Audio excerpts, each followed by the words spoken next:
Hello everyone, welcome to the HardReset channel, and today I'm gonna show you how to enable or disable VSync in Baldur's Gate 3.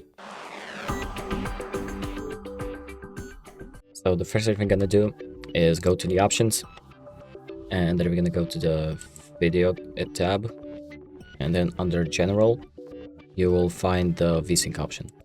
So basically what VSync does is it prevents screen tearing on your screen by synchronizing the refresh rate of your monitor and of the game.